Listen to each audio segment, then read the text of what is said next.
A poor little girl makes a request to a young billionaire. All the other students will have their parents at the recital, but I won't. Can you come see me dance, please? What happens next is unbelievable. The clock tower read 4:15 when Rowan Hayes finally walked out of the county clerk's office. 3 hours to sort out what should have taken 30 minutes. His fingers still smelled of stale paper and stamp ink. Just one more signature, Mr. Hayes, the clerk had said for the 3rd time.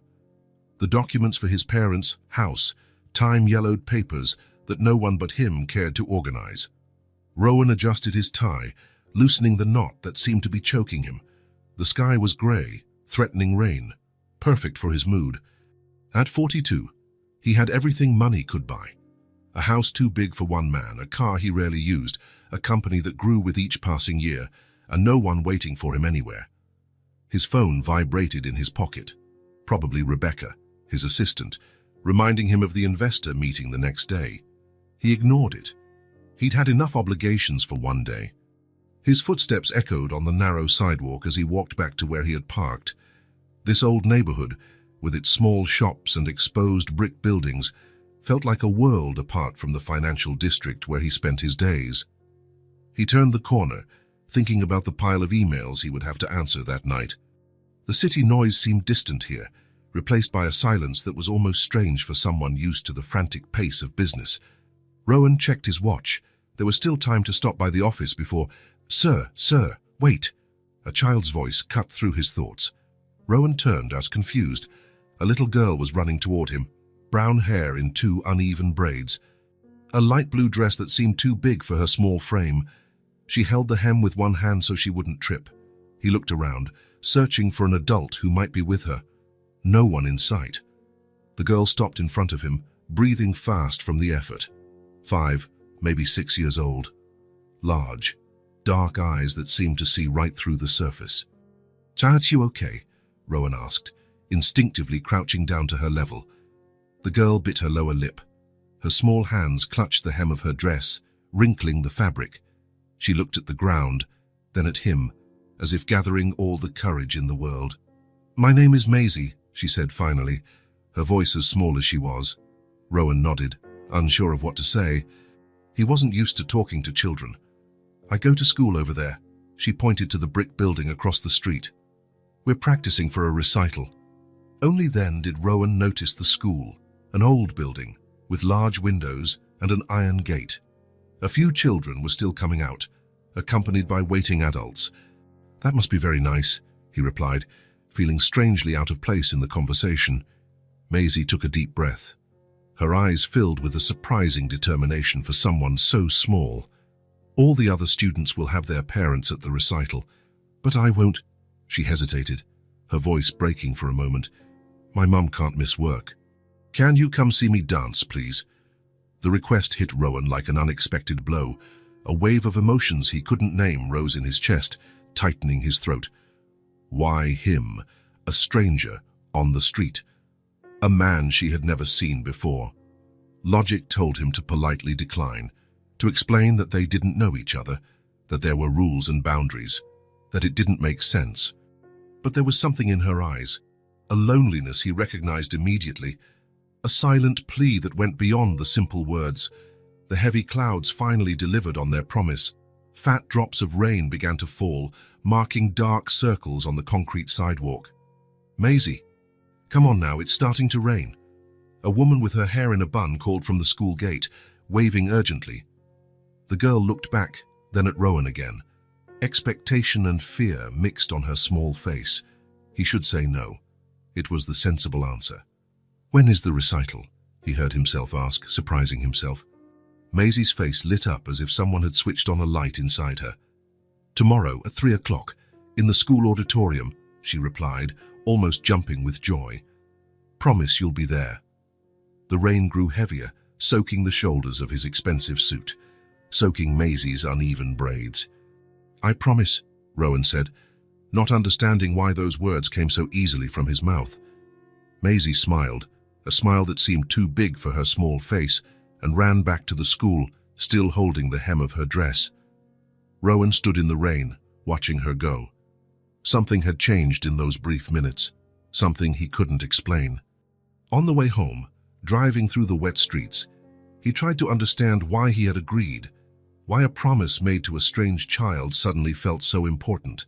Maybe it was just a moment of weakness, maybe it was fatigue, or maybe, he thought, as the city lights began to switch on against the dark sky, it was something deeper, something he had long forgotten.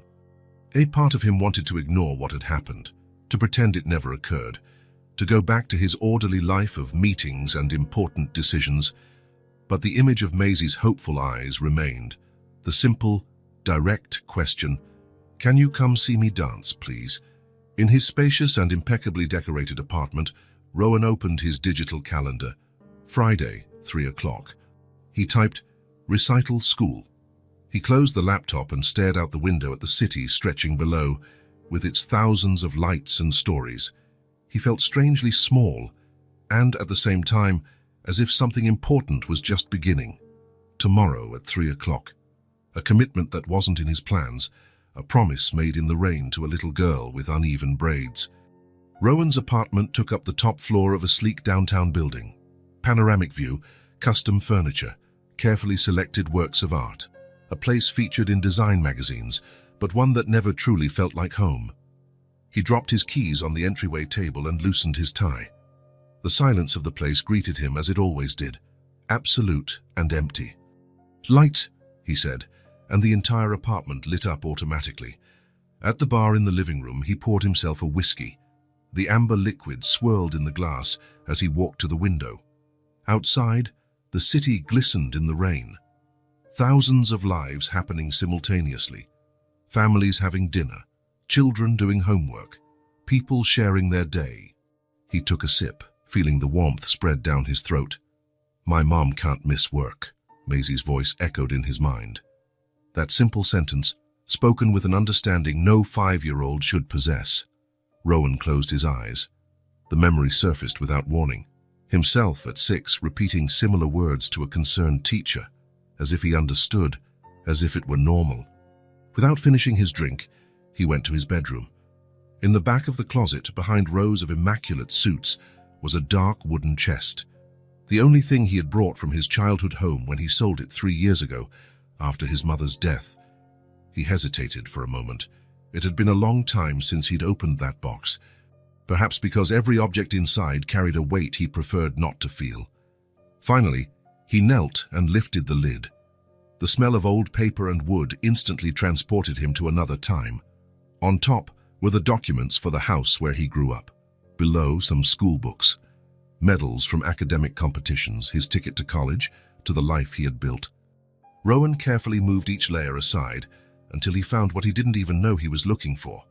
A brown envelope, worn at the edges. Inside, photographs. A few of them. His mother rarely had the time or money to capture moments. The first photo showed a small apartment with peeling walls. He recognized the living room where he spent afternoons alone, waiting for his mother to come home from work. The second, his elementary school graduation. Him, serious, wearing an oversized, borrowed suit, his mother beside him, her young face already marked by exhaustion, but smiling with a pride that couldn't be contained. He paused at the third image, feeling the air catch in his throat for a moment. A small boy, with dark hair and big eyes, wearing a makeshift pirate costume. Beside him, a young woman in the grey uniform of a cleaning company. She was smiling, but her eyes revealed the weariness of someone who woke before sunrise and would only rest long after it set. Rowan closed his eyes, and the memory of that day came back in sharp focus, as if it had happened last week, not 36 years ago. "Mommy, you're going to come see me, right?" Little Rowan adjusted the cardboard eye patch in front of the cracked bathroom mirror. Sarah Hayes meticulously folded her clean uniform on the bed. Honey, She paused, her eyes avoiding his. "You know I really want to. The play is at 3. Everyone is going to be there." He spun around, making the cheap fabric cape whirl. "I'm Captain Hook. I have the most important lines." Sarah knelt, adjusting the collar of his shirt. "Rowan, look at me." Her voice was soft but serious. "If I miss work, we can't pay the rent. I will try, I swear I will, but I can't promise." He nodded, trying to look strong, grown up, the way he had to be ever since his father walked out the door 4 years earlier and never came back. "It's okay, Mom, I understand. My smart boy." She kissed his forehead. "Now come on, let me take a picture of you, all handsome. Then I'll drop you at Mrs. Miller's so she can take you to school." On the stage of the school auditorium, Rowan recited all his lines perfectly. His childish voice rang out strong, making the parents laugh at the right moments, applaud at the end of scenes. With every entrance, every exit, his eyes scanned the third row, where his mother had promised she would try to be.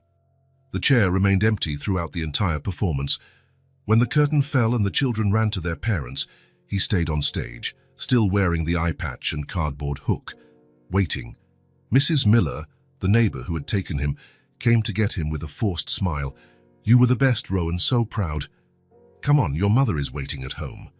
But Sarah wasn't home. She arrived 3 hours later, exhausted, with hastily disguised tear marks on her face. "I'm so sorry, sweetie. There was an emergency at the bank office. I had to clean everything before they opened tomorrow." She pulled a small chocolate bar from her pocket. "Look what I brought for you." He took the candy and smiled, pretending everything was fine. She hugged him tightly, and he felt her tears wet his hair. "One day it'll be different, my love. I promise. One day we won't have to choose between work and what's important." Rowan opened his eyes, returning to the present. His hand trembled slightly as he placed the photograph on his bed. The hardest part wasn't the memory of childhood disappointment. It was knowing that his mother had died carrying that guilt. The guilt of never being present for the moments that mattered, even though her absence wasn't a choice, but a necessity. The next day she was there when he woke up, sewing a small button that had fallen off the costume. She said she wanted to take a picture of him in the full outfit. In the image, he wasn't smiling. But she was there, beside him, in her uniform and her tired smile. That was the only picture they had together from a school performance. Rowan stood up, feeling a determination he hadn't experienced in years. He walked to the window again, looking out at the city he now knew so well, the city he had conquered, one contract at a time, one investment after another. "Sorry, my mom can't miss work." Maisie's voice returned, mingling with the memory of his own childish voice, saying the same words, feeling the same disappointment. He picked up his phone and called Rebecca. "I need you to cancel my appointments for tomorrow afternoon." "But Mr. Hayes, the meeting with the investors, cancel everything." "I have an unmissable appointment at 3. He hung up before she could protest. He went back to the bed and picked up the photograph again. He gently ran his finger over his mother's face, feeling a mix of longing and gratitude. In the absolute silence of his perfect apartment, he made a decision that came from the deepest part of his childhood memories. Maisie will not go through that. The little girl with uneven braids and an oversized dress would not know what it's like to look at the audience and see only empty chairs. She would not know the weight of understanding, so early that some promises are impossible to keep, not for a lack of love, but out of necessity. Tomorrow, at 3 o'clock, there would be someone in the audience for her. Rowan woke up before his alarm went off. A strange anxiety accompanied him through breakfast, the call with foreign investors, and the meeting with the finance department. He checked his watch every half hour, as if fearing time would slip through his fingers. At 2 in the afternoon, he cancelled the last meeting of the day. "Are you sure, Mr. Hayes?" Rebecca looked at him with concern. In 5 years as his assistant, she had never seen him change his schedule without an urgent professional reason. "Absolutely," he replied, already walking toward the elevator. "If anyone needs anything, I'm unavailable until tomorrow." In the car, he took the long way to the school. He needed to organize thoughts that even he didn't fully understand. Why had this unknown child's recital become so important? Why had he woken up thinking about it, as if it were an appointment on which something fundamental depended? The school parking lot was almost full when he arrived. Families walked in small groups toward the auditorium entrance. Mothers adjusted the ties on little boys, fathers carried modest bouquets of flowers. Grandmothers walked slowly, holding the hands of proud grandchildren. Rowan felt out of place in his expensive suit. He thought about just grabbing his blazer from the back seat, leaving the tie in the car. To look more casual, less corporate. But there was no time. It was 10 minutes to 3. At the entrance to the auditorium, a middle-aged woman was handing out printed programs. "Good afternoon. Which student's father are you?" she asked with a warm smile. The question caught him off guard. He cleared his throat, feeling strangely uncomfortable. "Actually, I'm a guest of Maisie. Maisie." Only then did he realize he didn't know the girl's last name. The woman frowned for a moment, then her face lit up with recognition. "Oh, Maisie Sullivan, of course, of course." She handed him a program. "She'll be so happy you came. You can go in. The seats aren't assigned." The auditorium was smaller than he had imagined. A modest stage, red curtains worn from use. About 100 chairs arranged in rows. Most were already occupied by families chatting excitedly, some taking pictures. Rowan looked for a discreet spot in the back, but something made him stop. He hadn't come all this way to hide.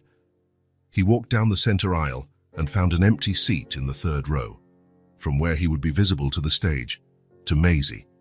The program in his hands indicated a dance performance by the early grades, followed by a short play. "The Enchanted Forest," said the title in colorful letters. He scanned the list of names until he found hers. Maisie Sullivan, Flower Fairy. As he waited, he observed the families around him. A father was teaching his young son how to use a camera. A mother nervously smoothed her hair, as if she were the one about to perform. Grandmothers commented on how much their grandchildren had grown. Small family rituals he had only ever watched from a distance his entire adult life. The lights dimmed, and a teacher walked onto the stage to welcome everyone.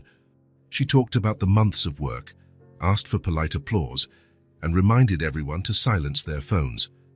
When the curtain opened, Rowan leaned forward slightly. On stage, 12 small children formed a semicircle.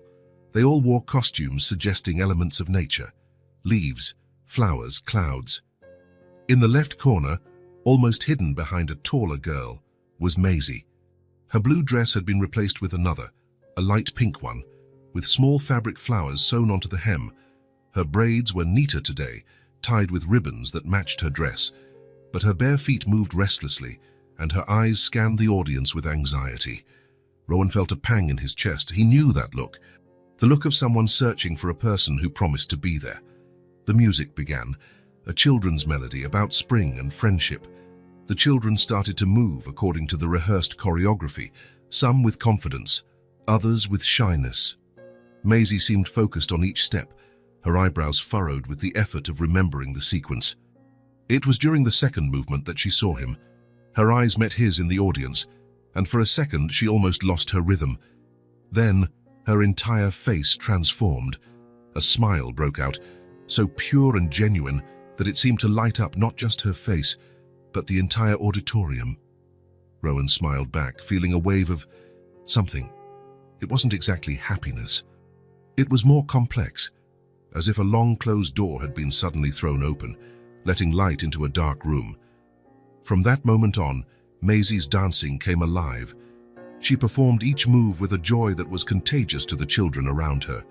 With every turn, every pause, her eyes sought his in the audience, come as if needing to confirm he was still there. And Rowan didn't look away for a single second. When the music ended and the applause began, he found himself clapping with an enthusiasm he didn't even show at his company's most successful meetings. The children exited for a costume change, and soon the play began.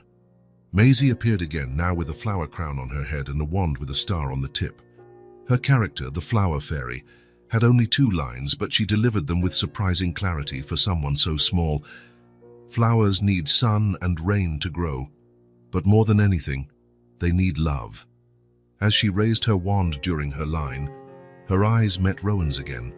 He gave a slight nod, a small silent encouragement. The performance lasted less than an hour. When the curtains closed for the last time and the house lights came up, parents stood, some holding bouquets, others cameras, all waiting for their little performers. Rowan remained seated for a moment. What should he do now? Wait for her to find him? Leave before the inevitable questions began? Who are you? What is your relationship to Maisie? There were no simple answers. Before he could decide, a small figure ran down the side aisle. Still wearing the crooked flower crown and holding the magic wand, Maisie approached, out of breath. "You came," she exclaimed, stopping in front of him. "You really came." Rowan felt a lump in his throat. He stood up from his seat and, without thinking, knelt to her level. "Of course I came, I promised. Didn't I?" Maisie nodded vigorously, and then, to Rowan's surprise, she took 2 steps forward and threw her arms around his neck in an unexpected hug. "I knew you would come," she whispered, so softly only he could hear. Something inside Rowan, something hard and cold that had been there for so long he barely noticed it anymore, seemed to crack, like thin ice under the spring sun. He felt an emotion he didn't remember existed, something primal and pure, a mix of protection, tenderness, and an old sadness finally acknowledged. Awkwardly, he returned the hug. "You danced beautifully," he said when she finally pulled away, "and your line in the play, and you memorized it perfectly." Maisie's smile widened even more, revealing a missing front tooth. "I practiced a lot.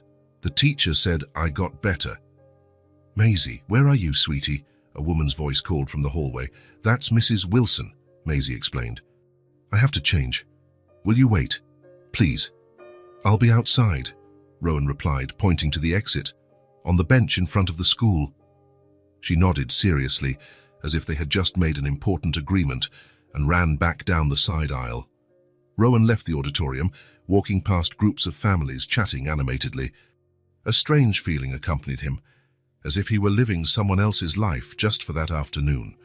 The wooden bench in front of the school was simple, worn by time and the seasons. Rowan sat, loosening his tie. The day was clear now, with no sign of the previous day's rain. On the empty playground, a swing moved slightly in the breeze. 15 minutes later, Maisie appeared at the school entrance. She had changed out of her costume and into the same blue dress from the day before. Her hair was down now, the flower crown gone. She carried a small purple backpack. She looked both ways before running across the schoolyard toward him. "I thought you'd left," she said, climbing onto the bench and sitting beside him. "I said I'd wait," he answered simply. For a few moments, they sat in silence. Rowan wasn't sure what to say. In business meetings, he always had the right words. With a 5-year-old, he felt completely unprepared. It was Maisie who broke the silence. "Mrs. Wilson asked who you were. I told her you were my friend." "That's fine, it's true." She swung her legs, which didn't reach the ground. Her pink sneaker had an untied shoelace. "Do you want me to tie your shoe?" Rowan offered. Maisie held out her foot, watching intently as he tied a firm knot in the lace. "Thank you," she said. Then, without transition, "I never met my dad. Mommy says he left before I was born. She works a lot to take care of me. I know it's hard." The childish frankness caught Rowan by surprise. There was no self-pity in her voice, just a simple statement of fact, like saying the sky is blue or the grass is green. He looked at his own hands, then at her. "I understand. My dad left too. My mom raised me all by herself. And she always said that studying was the only way to have a better life." Maisie looked at him with wide eyes, as if she had just discovered they shared the same secret name. "Did your mom work a lot too?" She used to," he corrected gently. "She's not here anymore." "Did she go to heaven?" "Yes. 3 years ago." Maisie seemed to consider this with the seriousness only children can muster for complex subjects. "Are you sad?" "Sometimes," Rowan admitted. "But I also remember the good things, like how she always managed to make a chocolate cake on my birthdays, even when we didn't have much money." "My mom makes chocolate cake too." "On my birthday and for Christmas?" Maisie smiled. Then her face grew serious again. She really wanted to come today. Really? She even cried when she told me she couldn't make it. "I'm sure she did," Rowan said, feeling a new respect for this woman he didn't know, but whose struggles felt so familiar. "She cleans big houses. And offices too. She says there's no shame in hands that clean." Maisie repeated the phrase with the intonation of someone quoting something she'd heard many times. "I wish she didn't have to work so hard." Rowan felt a lump form in his throat. "She does it because she loves you very much. You know that, don't you?" Maisie nodded, swinging her feet. When I grow up, I'm going to work and make lots of money. Then my mum can rest. Something about that childish determination, that pure and improbable promise, touched Rowan deeply. He saw himself, decades ago, making similar promises that time had turned bitter before he could fulfill them.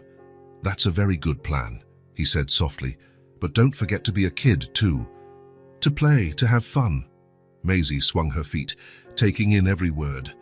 Her eyes held a wisdom that went beyond her 5 years. "Are you rich?" she asked suddenly. The direct question made him smile. "I have enough." "Did you study a lot? Like my mom says I should?" "Yes, I studied a lot. I worked hard." She nodded, as if confirming an important theory. "I knew it. You look important. With that suit and everything." Rowan couldn't help but laugh. How could a child see through the layers of sophistication he had so carefully constructed? "Being important isn't about suits, Maisie. It's about how you treat people." She seemed to consider this deeply. "Like how you treated me. Coming to see me dance when you didn't even know me." He nodded, surprised by her perception. "Something like that, yes." A teacher appeared at the school door, watching them with curiosity. Rowan realized that questions he couldn't answer would soon arise. "I think it's time for you to go back," he said gently. "Your teacher is waiting." Maisie looked at the school and nodded reluctantly. She hopped off the bench, adjusting the small backpack on her shoulders. "Will you come back someday?" The question hung between them, simple, direct, and filled with a hope Rowan didn't have the heart to disappoint. "If you want me to, yes." The smile that lit up her face was answer enough. Without warning, she came closer and briefly hugged his leg.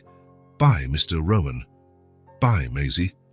He watched her run back to the school, stopping at the door to wave one last time. The teacher said something to her, and they both went inside. Rowan remained on the bench for a few more minutes. The afternoon sun was beginning to set, casting long shadows across the schoolyard. Inside him, something had shifted. An unexpected connection with an unknown child had broken a pattern of isolation built over years. As he walked back to his car, he remembered her words. "I knew you would come," a trust he didn't deserve, but which, somehow, made him feel worthy of it. On the Monday after the recital, Rowan Hayes left the office early. There was nothing on his schedule to justify it, no important meeting or pressing engagement, just a restlessness he couldn't name. Without telling anyone, he drove to Maisie's school. He parked across the street and waited, feeling strangely nervous. What was he doing here? What would he say if he saw her? The recital was over, his promise kept. There was no logical reason to return, and yet there he was. The bell rang at 3:30. Children began to pour out in small groups, some accompanied by adults, others alone with colorful backpacks on their shoulders. Rowan watched each face, searching for uneven braids and an oversized blue dress. When he finally saw her, Maisie was walking alone, carrying the same faded purple backpack. She seemed smaller than he remembered, vulnerable among the other children. She crossed the schoolyard slowly, looking at the ground as if lost in thought. Something in her posture, the slightly slumped shoulders, the dragging feet, made Rowan get out of the car without a second thought. "Maisie," he called, crossing the street. She lifted her face, confused for a moment. Then her eyes lit up with recognition, and a smile completely transformed her expression. "Mr. Rowan, you came back," he nodded, feeling suddenly shy in the face of her pure joy. "I thought I'd see how you were doing after the recital." "It was a big day." Maisie skipped over to him, her previous sadness completely forgotten. "Mrs. Wilson said I was the best flower fairy she's ever seen, and that my dancing was perfect." "She's right," Rowan agreed, smiling. "You were incredible." Maisie looked toward the bench where they had talked on Friday. "Can we sit there again? I have to wait for Mrs. Miller. She takes me home when my mom is working." Mrs. Miller. Rowan remembered the neighbor who used to take him home from school when his own mother couldn't. Some patterns seemed to repeat across generations. "Of course," he replied, following her to the bench. Maisie climbed up and sat down, swinging her legs. The backpack beside her looked too heavy for her small shoulders. "Vice, how was school today?" Rowan asked, realizing he had no idea how to start a conversation with a child. It was good. We learned about animals that sleep all winter. Hibernation. She pronounced the word carefully, proud of her new knowledge. What about you? What do you do? The direct question caught him by surprise. I work in an office. I own a company. What kind of company? Her eyes shone with genuine curiosity. Investments. I help people and other companies grow. He realized there was no way to explain private equity to a 5-year-old. Is it nice? Do you like it? Rowan hesitated. No one had asked him that question in years. If he liked what he did, people just assumed he did. Or that it didn't matter, as long as it was profitable. Most of the time, yes, he answered honestly. But some days are complicated. Maisie nodded seriously, as if she perfectly understood the weight of complicated days. When I'm sad at school, Mrs. Wilson says to think about good things, like ice cream or puppies. Rowan couldn't suppress a smile. Says that's good advice. They sat in silence for a moment, watching other children still leaving the school. Some parents waved at Maisie, looking curiously at Rowan. There's Mrs. Miller, Maisie said suddenly, pointing to an elderly woman walking slowly toward the school. She's very old, so she walks slow. Rowan watched the woman approach, leaning on a cane. She looked to be at least 80. Maisie, dear, Mrs. Miller called when she finally reached the gate. Her blue eyes, framed by deep wrinkles, examined Rowan with suspicion. Who's your friend? This is Mr. Rowan, Maisie introduced, jumping off the bench. He came to my recital because Mommy couldn't. Mrs. Miller's expression softened slightly. Ah, yes. Laurel mentioned someone had been kind to you. She extended a wrinkled hand. Martha Miller, I'm their neighbor. Rowan shook her hand gently, afraid he might hurt her. Rowan Hayes, a pleasure to meet you. Is Mr. Hayes walking with us, Maisie? Before Rowan could answer, Maisie interjected, Can he, Mrs. Miller, please? He can see our house. The eagerness on the little girl's face was evident. Martha Miller cast an appraising look at Rowan, as if trying to determine his intentions. If Mr. Hayes would like to, I don't see why not, she said finally. But I need to go slowly. These legs aren't what they used to be. Rowan checked his watch. He had a video conference in an hour, but something inside him, something stronger than professional obligations, made him nod. It would be a pleasure. The walk to Maisie's apartment was short, but made longer by Mrs. Miller's slow pace. They crossed a few streets in a modest neighborhood, where old buildings mixed with small local businesses. Maisie skipped ahead, occasionally returning to check if the adults were keeping up. She's a good girl, Martha commented as they walked. Laurel does the best she can, working in those houses all day. It isn't easy for either of them. How long have you known them? Since Laurel moved into the building when Maisie was just a few months old. A young woman alone with a baby. I figured she needed help. She smiled at a distant memory. Now look at us, 5 years later, and I'm still picking Maisie up from school 3 times a week. Rowan felt a growing admiration for the old woman. People helping people, creating small support networks, something he had forgotten in his world of contracts and transactions. Time we're here, Maisie announced, stopping in front of an old 3-story building with exposed brick and an iron fire escape on the side. We live on the 2nd floor. Martha took a key from her pocket. I'll go up first to open the door. Maisie, show Mr. Hayes our garden in the meantime. As the old woman slowly climbed the stairs, Maisie pulled Rowan by the hand to a small patch of dirt next to the building. Look, I planted these flowers with Mommy on my birthday. She pointed to some daisies growing in a makeshift flower bed made of painted tires. They're beautiful, Rowan commented, genuinely impressed by the small oasis of color in the middle of the concrete. When I grow up, I want to have a huge garden with all the flowers in the world. She touched a petal gently. And I also want to be a doctor, to help sick people get better. The contrast between the two dreams, one so simple, the other so ambitious, touched Rowan deeply. You can come up now, Martha called from the 2nd floor landing. The apartment was small, but impeccably clean and organized. A living room that also served as a kitchen, a narrow hallway that likely led to 2 small bedrooms. Simple but well-chosen curtains softened the light coming through the windows. On a shelf, photos of Maisie at different ages. "Have a seat, Mr. Hayes," Martha offered, gesturing to the sofa. "I'll make some tea while Maisie changes." Maisie ran to what must have been her room, returning minutes later with a drawing in her hand. "I made this today at school. It's for you." On the paper, stick figures represented two people holding hands, one small, with long hair, the other tall, wearing what looked like a suit. Above, written in a child's handwriting, "Thank you for coming to see me." Rowan held the drawing carefully, as if it were a valuable document.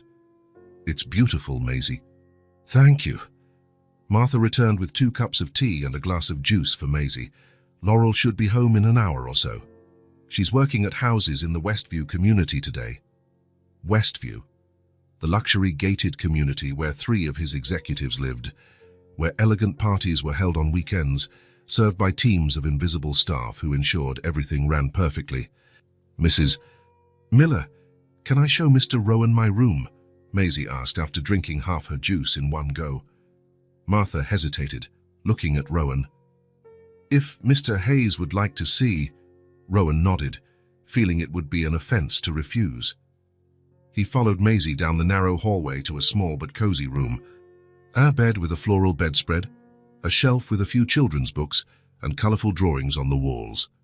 Next to the bed, a small table served as a desk, with colored pencils organized in a can. "This is where I study," she explained with pride. "Mommy says it's important to have a special place just for studying." Something about the simple, organized space reminded Rowan of his own childhood. The makeshift desk made of crates, the pencils carefully sharpened to last longer, the effort to create a study environment, even with so little. "Your mom is right," he said, sitting on the edge of the bed. My study space wasn't even half as nice as yours when I was your age." Maisie's eyes widened with surprise. "Really? You didn't have a nice desk?" Rowan shook his head, feeling it was time to share more of himself with her. "I wasn't always rich, Maisie. When I was little, my mom cleaned houses and offices. She didn't get to study, but she always said that if I studied and worked hard, I'd have a better future." I believed her. "I worked very hard, and today I have my own company. I made it in life." Maisie stared at him, absorbing every word. He could almost see the gears turning in her young mind, connecting his story with her own. "So if I study really hard, I can be whatever I want too?"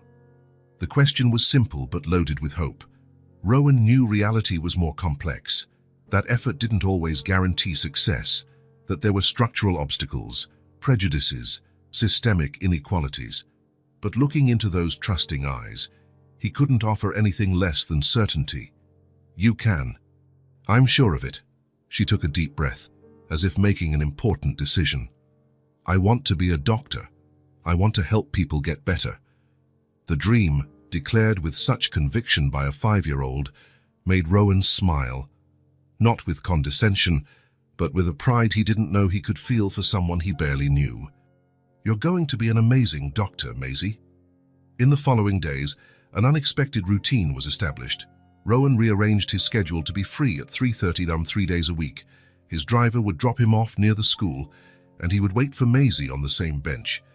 Sometimes they would walk together to her apartment, where Mrs. Miller would prepare tea and cookies. Other times, when the weather allowed, they would stay on the bench talking until Martha came to get her. The conversations ranged from simple topics, what Maisie had learned that day, which animals she liked, her favorite color, to surprisingly deep questions for such a young child. "Why do some people have so much and others have so little?" she asked one afternoon, as they watched a luxury car drive by. Rowan thought carefully before answering. "It's complicated, Maisie. Sometimes it's because some people have more opportunities. Other times, it's because the world isn't always fair. And how do we make the world fairer?" The question caught him off guard. He, who dealt with millions daily, rarely thought in terms of fairness, only in terms of efficiency, return, growth. "By helping each other, I guess. By sharing what we have." She nodded, satisfied with the answer. Rebecca, his assistant, began to notice the changes in his schedule. Any new important client on Monday, Wednesday and Friday afternoons?" she asked with professional curiosity. "Something like that," Rowan answered vaguely. "A long-term investment." In the second week that he started noticing details that had initially escaped him. Maisie's notebook was almost out of pages. Her pencils were too short to be held comfortably. And her sneakers, the same pink ones with the laces he had tied on the first day, were clearly too tight. On the Friday of that week, Rowan arrived at the bench with 2 large bags and a new backpack slung over his shoulder. "What's that?" Maisie asked, running to him with wide eyes. "Oh, a few things I thought you might like," he replied casually, as if he hadn't spent his entire lunch break in a school supply store carefully selecting each item. They sat on the bench, and Rowan began to pull items from the bags. Colorful notebooks with animal covers, pencil cases with star-shaped zippers, colored pencils, crayons, and markers. Children's books about science, nature, and medicine for kids, a new lunchbox with a floral print, and finally, a pair of purple sneakers, the same color as the backpack she liked so much. "I tried on a few sizes when I bought them, but if they don't fit, we can exchange them," he explained, as Maisie looked at everything with an expression of pure astonishment. She slowly ran her hand over each item, as if afraid they would disappear at her touch. When she got to the shoes, she held them against her chest and, to Rowan's surprise, her eyes filled with tears. "Mine were getting too tight," she said in a small voice, "but Mommy didn't have money to buy new ones. She always says studying is more important. That if I study and work hard, I'll have a better life." Rowan felt a lump in his throat. The dignity of this mother who, even with limited resources, prioritized her daughter's education over basic comfort, touched him deeply. "And she's right," he said, swallowing hard. "You're going to have a beautiful life. I believe in you." Maisie began to cry softly, still clutching the shoes to her chest like a precious treasure. "I promise I'll study really hard," she said between sobs. Rowan didn't know what to do in the face of her tears. Awkwardly, he placed a hand on her shoulder. "Hey, you don't have to cry. It's just some school supplies." But they both knew it wasn't just some school supplies. It was recognition, it was possibility. It was someone saying, "I see you and your potential." That afternoon, when Mrs. Miller came to pick up Maisie, her eyes also filled with tears when she saw the gifts. She squeezed Rowan's hand with more strength than he thought possible for such a frail old woman. "God bless you, son," she whispered. "You have no idea what this means." As he watched them walk away, Maisie with her new backpack on, skipping in her new shoes, Mrs. Miller walking slowly beside her, Rowan realized he was wrong. He knew exactly what it meant. Because once, a long time ago, he had been that child with tight shoes and dreams too big for his small world. The difference was that Maisie wouldn't be alone on her journey, not if he could help it. Saturday dawned with a clear sky, unlike the rain that had marked the first meeting between Rowan and Maisie. He woke earlier than usual, even for a weekend. A different energy had been with him lately, something that not even long hours at the office could erase. After breakfast, he answered some urgent emails and checked the stock market on his tablet. His thoughts, however, were far from the numbers on the screen. At 2 in the afternoon, he grabbed his car keys and left. It had become a ritual in recent days. The route to Maisie's school was already etched in his memory. Every turn, every traffic light, every building along the way. As he drove, he thought of the colorful notebooks and the new shoes, of Maisie's smile upon receiving them, of the whispered promise through tears. "I promise I'll study really hard." That child had awakened something dormant within him, a part that believed small gestures could make a difference. When he arrived at the school, he parked in the same spot as always. The yard was almost empty that Saturday, just a few children playing under the supervision of monitors in an extra activity. On the bench where they used to talk, a small figure waited, swinging legs that didn't reach the ground. Maisie spotted him before he even crossed the gate. Her face lit up with that smile Rowan already knew well. She jumped off the bench and ran towards him, wearing the new shoes he had given her. "Mr. Rowan, you came." "Like always," he replied, smiling. "We had a plan, didn't we?" Maisie nodded, adjusting the new backpack on her shoulders. She looked different today. Her hair was in a neat ponytail, not the usual uneven braids. She wore a dress Rowan hadn't seen before, with small flowers embroidered on the collar. "You look very pretty today," he commented. Maisie twirled, making the skirt of her dress spin. "Mommy did my hair special. And this dress was my cousin's, but it got too small for her." They walked to the bench and sat down as they did every day. But there was something different about Maisie today. She seemed restless, fiddling with the clasp of the new lunchbox she carried. "Is everything okay?" Rowan asked, noticing her agitation. "Yes," she answered quickly. Then she bit her lip, as she did when she was nervous. "I wanted to ask you something." "You can ask me anything, Maisie." She took a deep breath, gathering courage just as she had on the day she first approached him. "My mum wanted to meet you. She said she needs to thank you for what you gave me. Can you come over to our house today?"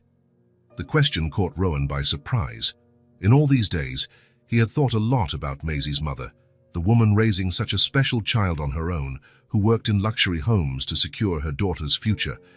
But he had never really considered meeting her. "Is your mum home today?" he asked, realizing it was Saturday. "Yes. She only works part-time on Saturdays. She got home after lunch."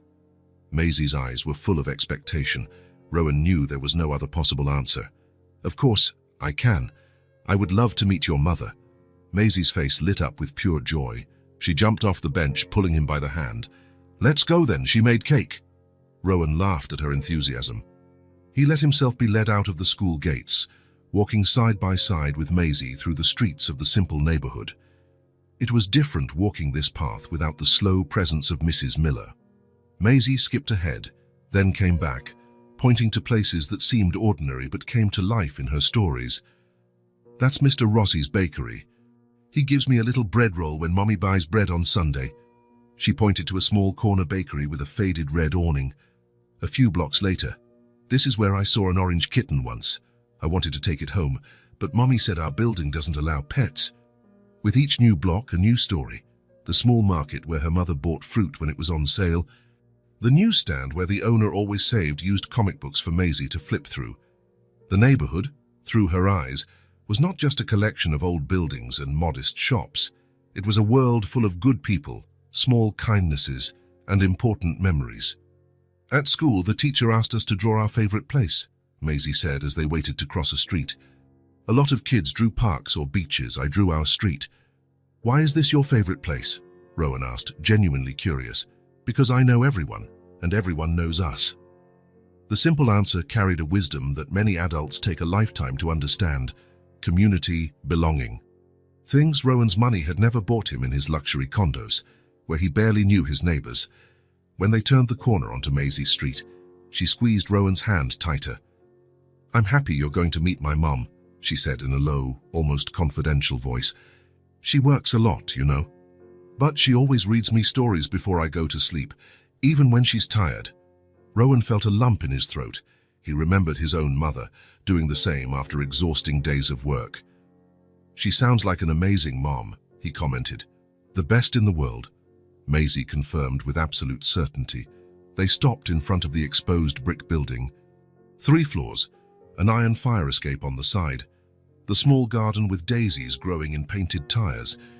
It looked different in the daylight, more welcoming than the first time Rowan had seen it.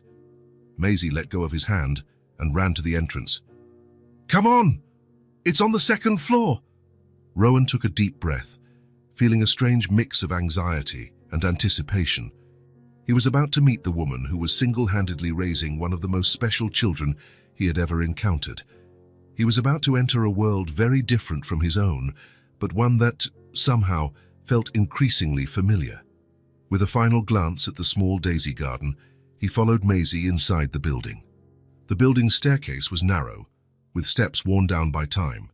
Maisie hopped up 2 steps at a time, while Rowan followed at a more restrained pace. The thin metal handrail was slightly wobbly under his hand. "This is it," Maisie announced when they reached the 2nd floor. The hallway was short, with only 4 doors, 2 on each side. She ran to the 2nd door on the right and knocked 3 times in a sequence that seemed to be a code between mother and daughter. "Mommy, we're here." Rowan straightened his blazer, feeling strangely nervous. He was a man accustomed to meetings with CEOs and billionaire investors, But here, in front of this simple door, his heart was beating faster than usual. The door opened, and for the first time, Rowan saw Maisie's mother. Laurel Sullivan was younger than he had imagined, perhaps just over 30, brown hair like her daughter's, tied in a simple bun, large, expressive eyes, with small lines of fatigue at the corners. She wore faded jeans and a light green blouse, and her hands held a dish towel as if she had been interrupted in the middle of a household chore. "Good afternoon," she said, her voice hesitant, a mixture of surprise and embarrassment. There was something in her face, a quiet dignity, a restrained strength that immediately reminded Rowan of his own mother. The same expression of someone who carried the world on her shoulders without complaint. "Mommy, this is Rowan." Maisie hurried to introduce, jumping with excitement. "He's the one who came to see me dance." Laurel opened the door wider, inviting them in with a silent gesture. Her eyes studied Rowan with a mixture of curiosity and caution, the natural reaction of a single mother to a stranger who had somehow entered her daughter's life. The apartment, seen during the day, revealed itself to be even smaller than Rowan remembered from his first visit, but also cozier. The afternoon light streamed through windows with simple curtains, illuminating walls painted a soft shade of yellow. There were plants in makeshift pots, pictures made by Maisie hung with care, and a small bookshelf with books organized by size. It was a modest home, but every detail spoke of care and affection. The smell of freshly baked cake filled the air. On the small kitchen table, plates and cups were arranged on a floral tablecloth. "I made some coffee," Laurel said, still holding the dish towel like a shield. "It's nothing special, but—" "Mommy makes the best cake in the world," Maisie interrupted, dropping her backpack on the sofa and running to her mother. "She woke up early just to make it today." A soft blush colored Laurel's cheeks. She ran a hand through her daughter's hair in an automatic gesture of affection. "Maisie, let Mr. Hayes breathe for a moment." "Rowan, please," he corrected gently. "No formalities." Laurel nodded, still uncomfortable. There was a tension in her shoulders, as if she didn't know exactly how to act in this unexpected situation. "Please, have a seat," she offered, gesturing to the small sofa.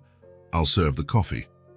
As Laurel moved around the kitchen, Maisie excitedly opened her backpack and began to pull out every item Rowan had given her. "Look what he gave me. It's a new backpack, notebooks, shoes, everything brand new." She spread the treasures on the sofa like a little merchant displaying her most precious goods. The colorful notebooks, the pencil case with pencils of every color, the lunchbox with flower designs, each item presented with childish reverence.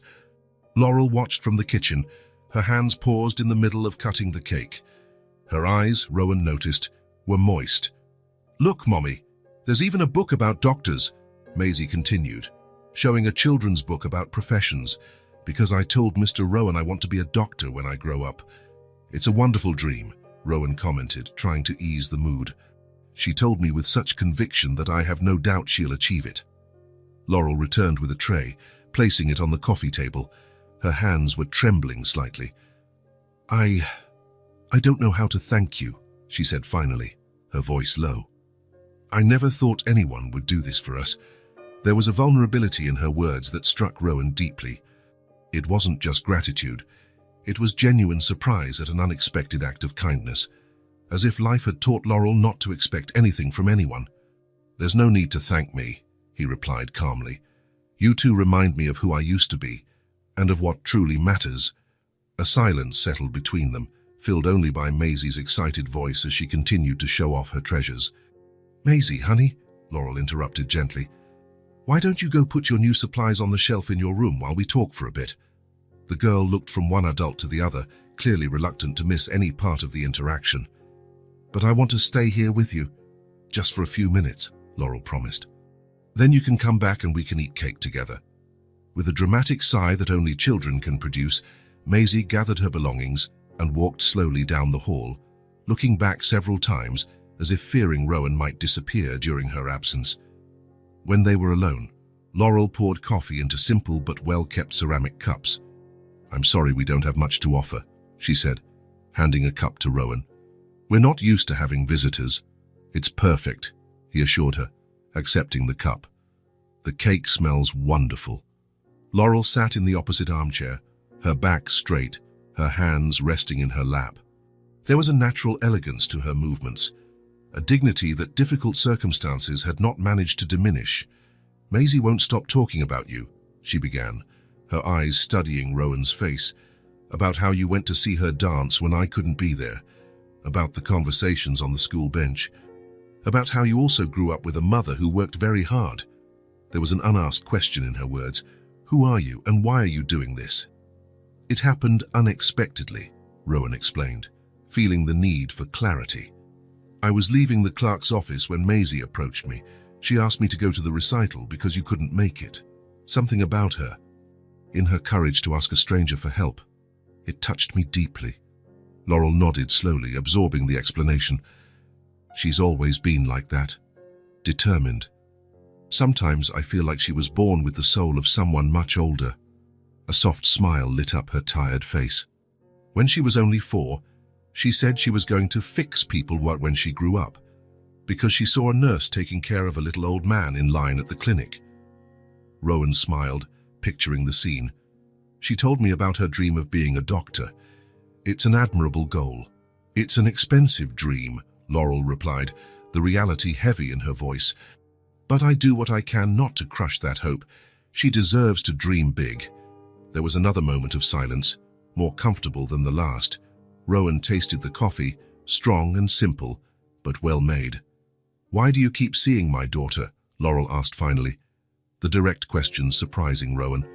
"Don't get me wrong, I'm eternally grateful for your kindness, but I can't understand why. Why would a man like you spend his free time with a child he just met?" The question was fair. In her place, Rowan would probably have the same doubts, the same concerns. "Because she reminds me of myself," he answered honestly. "Because every time I see her, I remember a boy who also dreamed big, even when the world seemed too small for dreams of that size. Because Maisie has something special, something that deserves to be nurtured." Laurel studied him for a long moment, as if trying to see beyond the words, searching for some hidden motive. What she found seemed to satisfy her, because her shoulders relaxed slightly. "She says you have a company, that you made it in life, as she puts it." Rowan nodded. "Hayes Investments. We work with investments and business development." Laurel's eyes widened slightly, and she placed her cup on the table carefully, as if suddenly afraid she might break it. "Hayes Investments? In the Horizon Tower, downtown?" It was Rowan's turn to be surprised. "Yes, exactly. Do you know it?" Laurel took a deep breath, as if gathering courage. Her fingers toyed nervously with the edge of the dish towel she was still holding. "Do I work as a cleaner in your company's building?" she said finally, her voice low, laden with weariness and dignity. "I go in through the back every day. Nobody knows my name. I never had the chance to go to school. I just want Maisie to have a better fate than mine. For her to have chances I never had." The revelation hit Rowan like a physical blow. A coincidence that didn't feel like a coincidence at all. Every morning, as he went up in the main elevator, greeting executives and investors, Laurel was entering through the back, invisible to everyone, including him.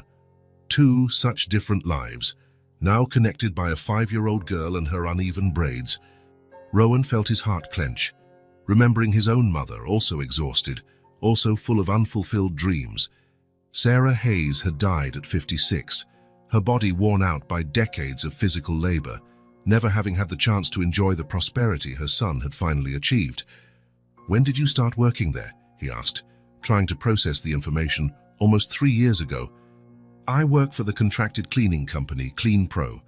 Laurel smiled without humor. "Ironic, isn't it? Your building is where I work 6 days a week, and I didn't even know who you were until Maisie brought you here." In the hallway, they heard Maisie's light footsteps returning. Laurel shot Rowan a look that clearly said, "Don't mention this in front of her." "Can I come back now?" Maisie asked, appearing at the living room entrance. "I put everything away neatly, just like you taught me, Mommy." "Of course, sweetie," Laurel replied, quickly composing herself. "Shall we have some cake?" Maisie ran to the sofa, sitting next to Rowan with the ease of someone who has known him for years, not weeks. "Mr. Rowan told me he didn't have a dad when he was little either," she said, as Laurel cut the cake. "Just like me. And his mum worked a lot. Just like you, Mommy. Laurel handed a plate of cake to her daughter, her eyes meeting Rowan's for a brief moment, a look of shared understanding. Some children only have a mum, others only a dad, and some have both, Laurel explained softly. The important thing is to have someone who loves you, no matter what the family looks like. And I have you, Maisie declared with absolute certainty, and now I have Mr. Rowan too. The simplicity of the declaration hung in the air between the adults. Rowan felt the weight of Maisie's innocent trust, a trust he wasn't sure he deserved, but which somehow he was determined to honor. "The cake is delicious," he commented, trying to lighten the moment. "My grandmother's recipe," Laurel replied, visibly more relaxed now that the conversation was shifting to lighter topics. "Maisie loves to help mix the batter. I crack the eggs," the girl announced proudly, "and I almost never get shells in it." The conversation flowed more easily after that. Maisie dominated most of it, telling stories from school, describing her favorite drawings in detail, asking Rowan if he also liked chocolate ice cream. As he watched her interact with her daughter, Rowan noticed how Laurel changed in Maisie's presence. The exhaustion was still there, in the shadows under her eyes, in her slightly stooped posture. But there was also a light, an energy that seemed to come from a deep place of love.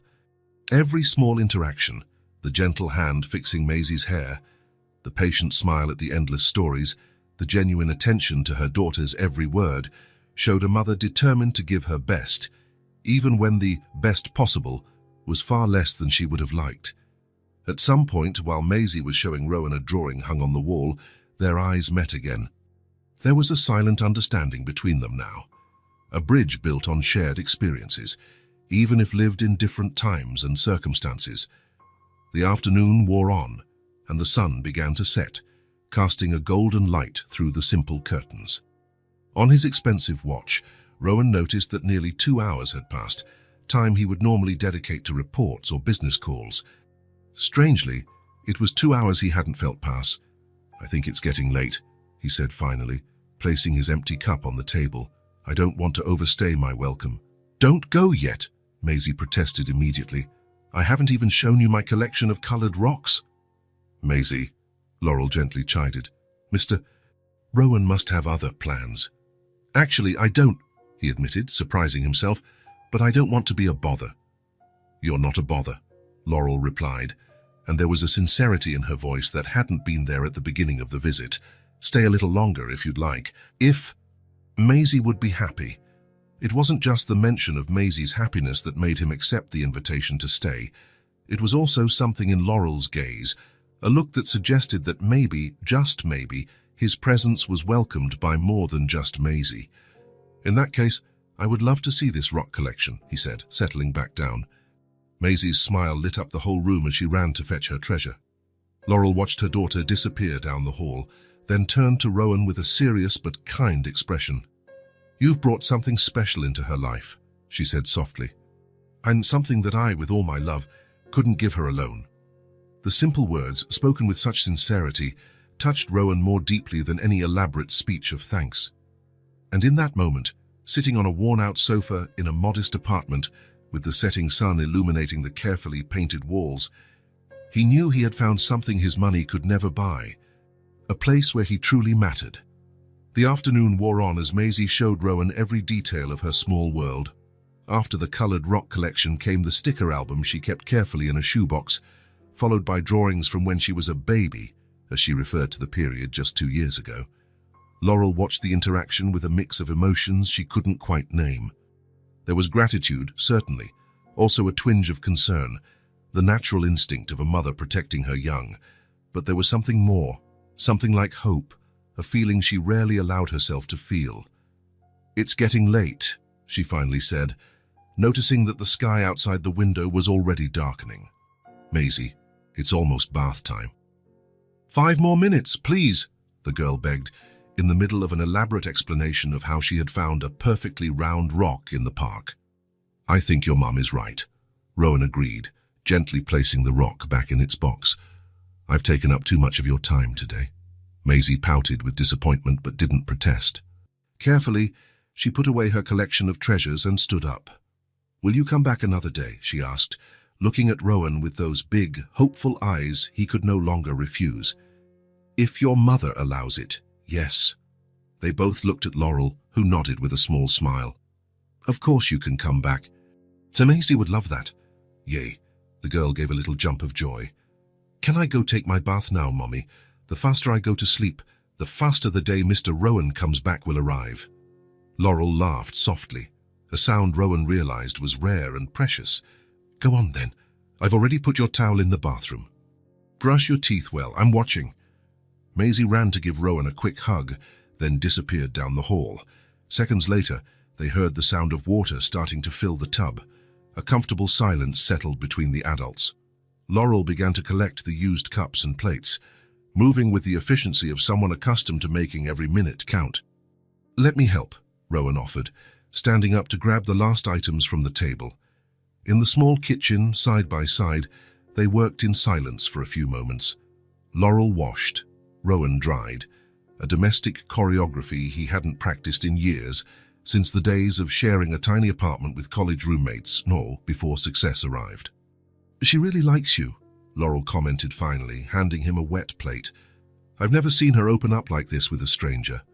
"I don't feel like a stranger with her," Rowan admitted. "It's strange, but it feels like I've known her for much longer." Laurel nodded, as if she understood exactly what he meant. "Maisie has that effect on people. Sometimes I wonder where all that light comes from. Certainly not from me, I've always been more reserved." "You underestimate yourself," Rowan replied gently. "It's clear you've created an environment of safety and love for her to flourish like this." Laurel's hands paused for a moment in the soapy water. She wasn't used to receiving compliments on her mothering. Usually, she only heard veiled comments about how hard it must be to raise a daughter alone, or invasive questions about where the girl's father is. "I do the best I can," she said simply, returning to washing the silverware. When they finished, Laurel dried her hands on the dish towel she carried almost like a charm. The same one she was holding when she opened the door to welcome them hours earlier. "Coffee?" she offered, moving to turn on the coffee maker. "I'd love some," Rowan replied, even though he had already had more coffee that afternoon than in a full day at the office. As the water heated, they returned to the living room. From the bathroom came the cheerful sounds of Maisie humming as she bathed, a children's tune about stars and moons. Rowan looked around, taking in the details of the apartment he hadn't noticed before. A crack in the ceiling, disguised by careful painting. The sofa, skillfully mended on one of the arms, a makeshift table made of painted crates, covered with a colorful cloth. They were the signs of a life of strict economy, but lived with dignity. "Laurel," he began, feeling he needed to say something that had been growing inside him since he discovered where she worked. "About what you told me earlier." She made a gesture, as if to downplay the subject. "Don't worry, I don't expect any special treatment at work. I didn't tell you to make you feel obligated to do anything." "It's not that," Rowan said, taking a deep breath to gather his courage. "It's about Maisie." Laurel's posture changed instantly, becoming protective. "What about her?" On an impulse, Rowan moved closer and took Laurel's hand, looking into her eyes with sincerity. The dish towel fell, forgotten, to the floor between them. "Laurel, I need you to know that I am very fond of your daughter. She is a special girl. Smart, curious, generous. I have never seen a child so full of a desire to learn." Laurel swallowed hard, her eyes fixed on his, as if trying to read his deepest intentions. "I want you to be sure of one thing," he continued, his voice firm but gentle. "I will guarantee her education, all the way through college if she wants. Maisie will be able to be whatever she dreams of." The words hung in the air between them, charged with promise and possibility. Laurel stood motionless, as if fearing that any movement might make the offer disappear. "Why?" she finally asked, her voice barely a whisper. "Because I can. Because she deserves it. Because no one did that for me when I was a child, and I know how much it would have meant." Laurel clutched the dish towel she had retrieved from the floor, her fingers gripping the fabric as if it were an anchor, in the storm of emotions sweeping through her. Laurel's eyes filled with tears, glistening in the soft light of the lamp. I don't know how to thank you," she said, her voice choked with emotion. I never imagined someone could look at my daughter and see all of that. There was a raw vulnerability in her words, the outpouring of a mother who had always believed in her daughter's potential but feared the world would never see beyond their circumstances. Rowan smiled, feeling an emotion he hadn't experienced in a long time. I'm just doing what I wish someone had done for me and my mother. A tear rolled down Laurel's face, followed by another. She didn't try to hide them or wipe them away. She cried in silence, like someone used to processing emotions without making a sound, a skill likely developed to avoid worrying Maisie on difficult nights.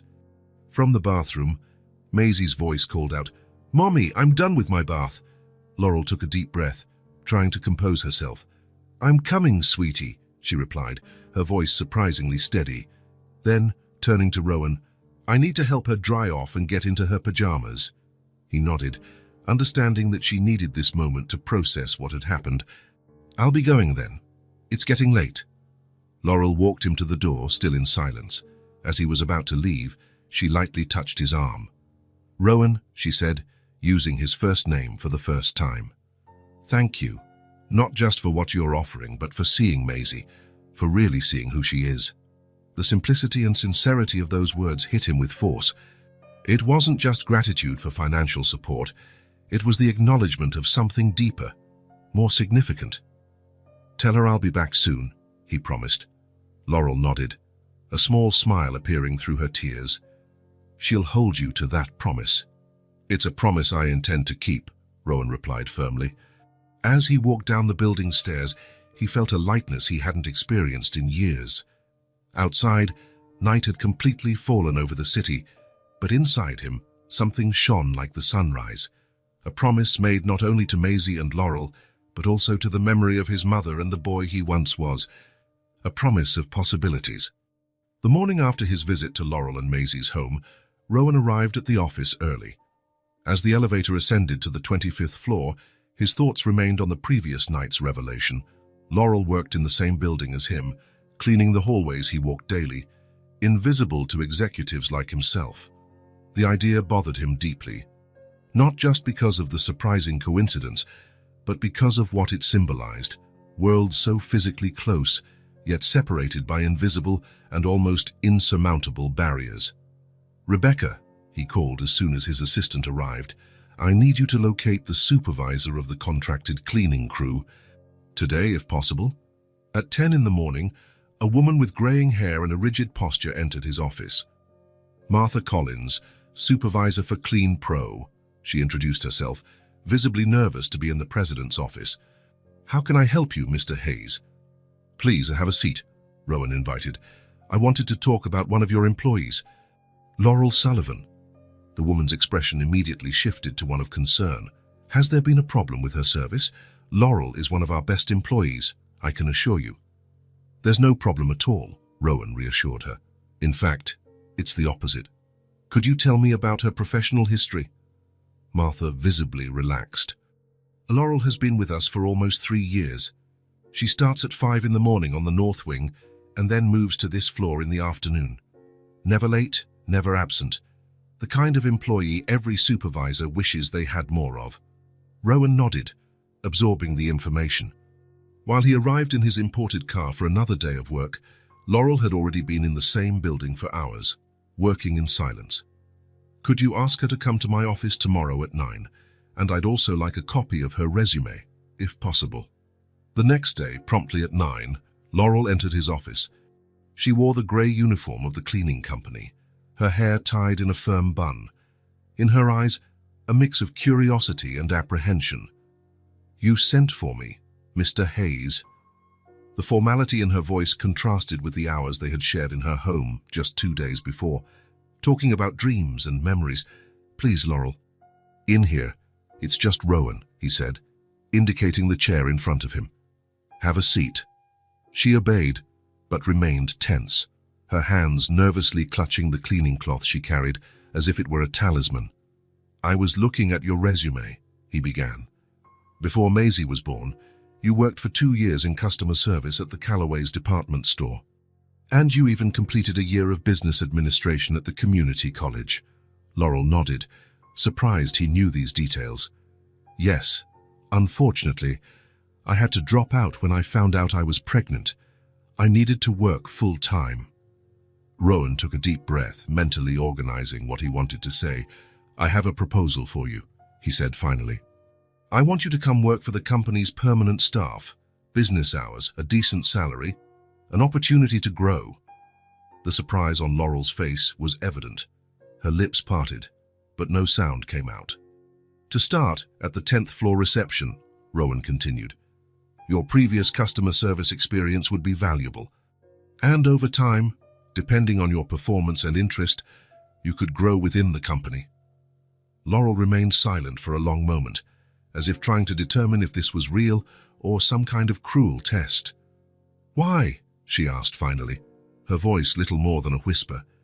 "Because you deserve a chance, because your daughter deserves to see her mother grow professionally, and because my company needs people with your work ethic and integrity." Laurel looked down at her hands, still clutching the cleaning cloth. "I don't want charity." The firmness in her voice revealed a pride that years of hardship had failed to diminish. "It's not charity, it's respect," Rowan replied simply. Their eyes met, and something silent passed between them, a mutual understanding that transcended words. "When would I start?" she asked at last.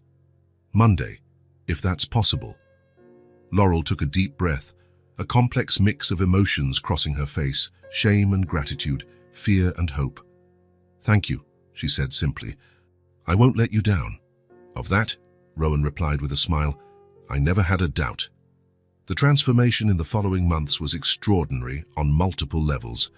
Laurel adapted quickly to the new position, her natural intelligence and dedication impressing colleagues and superiors. In just 2 weeks, she had mastered systems and procedures that others took months to learn.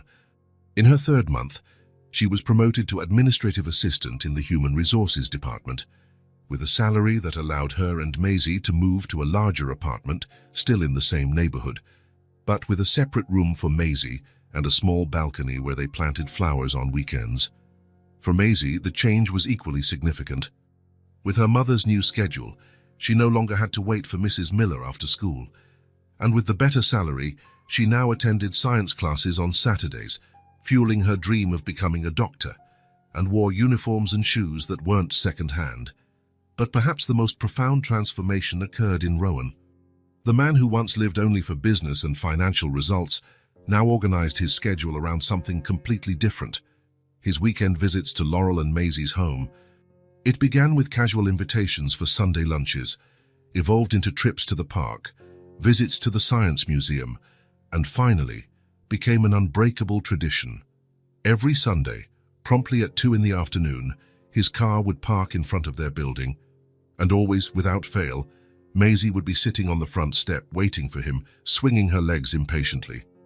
That smile when she saw him, as pure and luminous as only a child's joy can be, reminded Rowan of everything that truly mattered in life, of values that financial statements and annual reports could never measure. Sometimes he brought gifts, children's books illustrating the human body, small toy microscopes, educational games. But he soon realized that what Maisie valued most was simply his presence, the stories he told, the games they played together, the questions he answered with infinite patience. For Laurel, those Sundays also became precious. The conversations between her and Rowan, once cautious and formal, evolved into something deeper and more comfortable. They shared childhood memories, discussed books, exchanged perspectives on life, building without realizing it, a connection neither of them had planned. And so, almost imperceptibly, Rowan became part of their lives, not as a benefactor or a boss, but as something far more valuable: chosen family. On a particularly sunny Sunday, 5 months after Laurel started her new life at the company, the 3 of them were returning from a trip to the botanical garden. Maisie had talked the entire way about the medicinal plants the guide had shown, reinforcing her desire to become a doctor, to help people get well, as she always said. While Laurel prepared a snack in the kitchen, Rowan helped Maisie with a puzzle on the living room table, a 200-piece map of the human body he had brought the week before. "Wait a minute," the little girl said suddenly, interrupting her explanation of where the lungs were. "I have something to show you." She ran to her room and returned holding a carefully folded piece of paper in her small hands. "I made this for you," she said, holding out the paper with a seriousness unusual for her 5 years. Rowan accepted the gift, unfolding it gently. It was a colorful drawing made with markers and crayons, much more elaborate than her previous works. It showed 3 figures holding hands in front of a house, a small one in the middle, clearly Maisie, and 2 adults, one on each side. In the sky, a smiling sun and V-shaped birds. Above, written in large, careful letters, "My best friend." Something happened inside Rowan at that moment, an emotion so intense and unexpected that he felt his voice disappear completely. His eyes filled with tears he couldn't hold back. In all his years of professional success, amidst awards, recognitions, and million-dollar contracts, he had never received anything that touched him as deeply as that simple drawing made by small hands. Maisie, concerned by his silence, asked, "You don't like it?" Rowan took a deep breath, trying to control the emotion that threatened to overflow. "It's the most beautiful gift I've ever received in my entire life," he finally managed to say. The girl smiled, relieved, and turned her attention back to the puzzle as if she hadn't just offered something of inestimable value. From the kitchen doorway, Laurel watched the scene, her own eyes moist.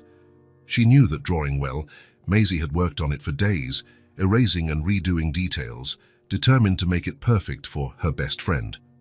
2 weeks later, the day of the new school recital arrived. A play about the 4 seasons cats where Maisie would play Autumn. Unlike the first time, when Rowan had sat alone in the audience, this time he and Laurel arrived at the auditorium together. She held a small bouquet of yellow and orange flowers, the colors of Autumn and Maisie's favorites. He carried the carefully folded drawing in the inner pocket of his blazer, like a talisman.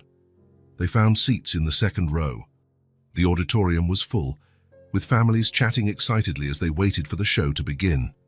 Some parents who already knew Laurel from school events greeted her with renewed smiles, noticing the subtle changes in her appearance, the well-chosen outfit, the neat haircut, the confidence that now emanated from her.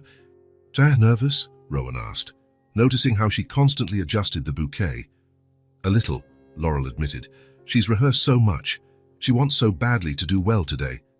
"She's going to be amazing," he assured her, lightly touching her hand. When the curtains opened, the stage revealed a forest scene with paper trees in different shades. Maisie appeared in the right corner, wearing a dress in autumn colors and a crown of golden leaves. For a moment, her eyes anxiously scanned the audience until they found what they were looking for: her mother and Rowan, side by side, smiling at her. A smile of pure relief and happiness lit up her face. She positioned herself confidently, waiting for her cue. When the music began, Maisie took a step forward and began her dance. Her movements were graceful, precise, a world away from the nervous girl of the first performance. When it was her turn to speak, her voice came out clear and steady. "Autumn is a time of change and transformation. The leaves fall so new ones can be born. It is an end, but also a beginning." Rowan felt something touch his hand. Laurel's fingers found his in the dim light of the auditorium, intertwining naturally. He returned the gesture, feeling a quiet certainty settle in his heart. On stage, Maisie continued her dance, each movement executed with precision and joy. From time to time, her eyes would find the audience, always finding the faces she was looking for, like safe anchors in a sea of expectations. When the music reached its climax, she lifted her chin and smiled, the same smile that lit up Rowan's Sundays. The most important people were there, watching her with pride. And she knew, with the absolute certainty that only children possess, that from that day forward, she would never again be sad because she felt alone. In the audience, holding Laurel's hand as he watched Maisie dance, Rowan understood that he wouldn't be either. If this story touched your heart, subscribe to the channel and turn on notifications so you don't miss the next ones. Leave a like because it helps this story get recommended to more people. See you in the next story.